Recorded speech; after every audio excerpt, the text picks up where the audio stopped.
അസ്സലാമു അലൈക്കും. അപ്പോൾ വേഗം നിങ്ങൾക്കൊരു സംഭവം കാണിച്ചു തരാം. എന്തെന്നല്ലേ, നമ്മളെ തന്നാസ് കോക്കറീസിലല്ലേ ഞാൻ കുറേ അപ്പങ്ങളുടെ ഈ പാത്രങ്ങളുടെ വീഡിയോ ഇട്ടിട്ടാകുമ്പോൾ അപ്പം ഇടുന്ന പാത്രത്തിൻ്റെ വീഡിയോ ഇട്ടിട്ടാകുമ്പോൾ കുറേ ഓർഡർ കിട്ടിയിട്ടുണ്ടായി. അങ്ങനെ മാഷാ അല്ലാഹ് ബൾക്കായിട്ട് തന്നെ സാധനം വന്നിട്ടുണ്ട്. അപ്പോൾ ഈ ഓർഡർ ആക്കിയവരോടെല്ലാം ഞാൻ പറഞ്ഞിട്ടുണ്ടായി ആയിട്ടാ സാധനം വരും, ഓർഡർ ആക്കിയിട്ടുണ്ട്, വരും വരും വരും എന്നിട്ട് അങ്ങനെ കുറേ ദിവസമായി ഞാൻ വെയിറ്റ് ആക്കുന്നത്. ഇന്ന് വരും നാളെ വരും എന്നിട്ട് അങ്ങനെ എല്ലാം വെയിറ്റ് ആക്കിയിട്ട് അതിന് ശേഷം സാധനം എത്തിയിട്ടുണ്ട്. ഞാൻ നല്ല ഇൻട്രസ്റ്റോടെ പോലീസിലെ വീഡിയോ എടുക്കാനായിട്ട് വന്നിട്ടാകുമ്പോൾ ട്രൈപ്പോഡെല്ലാം കൊണ്ട് വന്ന് വീഡിയോ എടുത്താൽ അപ്പോഴേക്കാണ് കയറിൻ്റെ പോകുന്നത്. കയറിൻ്റെ വന്നില്ലെങ്കിൽ പ്രശ്നമില്ലാതെ ഞാൻ വീഡിയോ എടുക്കാൻ തുടങ്ങുമ്പോൾ കയറിൻ്റെ എന്നെ ബേജാറായി തോന്നുന്നു. അങ്ങനെ കയറിൻ്റെ വന്ന് അങ്ങനെ മാഷാ അല്ലാഹ് ഫുള്ള് സെറ്റ് വന്നിട്ടുണ്ട്.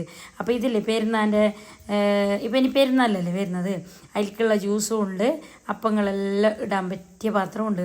മൂടിയിട്ടെല്ലാം അപ്പം വെക്കുമ്പോൾ നമുക്ക് വൈകുന്നേരമോളം വെച്ചെങ്കും അല്ല 2 ദിവസം വെച്ചെങ്കും ഫ്രഷോടെ തന്നെ ഉണ്ടാവും, നിളക്കാതെ. മരിച്ചാൽക്കിന് പ്ലേറ്റിലിട്ട് വെക്കുമ്പോൾ തന്നെ ഫാൻ്റെ കാറ്റെല്ലാം കൊണ്ടിട്ട് അപ്പം നിളത്തിട്ട് പോയില്ലേ പെരുന്നാൻ്റെ അപ്പങ്ങളെല്ലാം. പെരുന്നാൻ്റെ അപ്പം മാത്രമല്ല മഷാ അല്ലാഹ് നോക്കിയോ, പെരുന്നാൻ്റെ അപ്പം മാത്രമല്ല കാഷ്യൂ, പിസ്ത, ബദാം എല്ലാം ഇട്ടിട്ട് ഡേറ്റ്സ് എല്ലാം ഇട്ടിട്ട് വെക്കാനും നല്ലതാണ്. പിന്നെ അത് സെറ്റ് തന്നെയാണ്. കോഫി, ഷുഗർ, ടീൻ്റെ എല്ലാം പിന്നെ ഓയിലും വെക്കാൻ പറ്റിയൊരു സെറ്റാണത്. അപ്പോൾ ആ ഓയിൽ ഇതെല്ലാം വെക്കുന്ന സെറ്റിനില്ലേ 1700 ജഗ്ഗിന് 1200. പിന്നെ 3 കണ്ടെയ്നറിന് മൂടിയുള്ളതിന് 650, 4 700, 6 1000. അങ്ങനെയാണ് റേറ്റ് വരുന്നത്.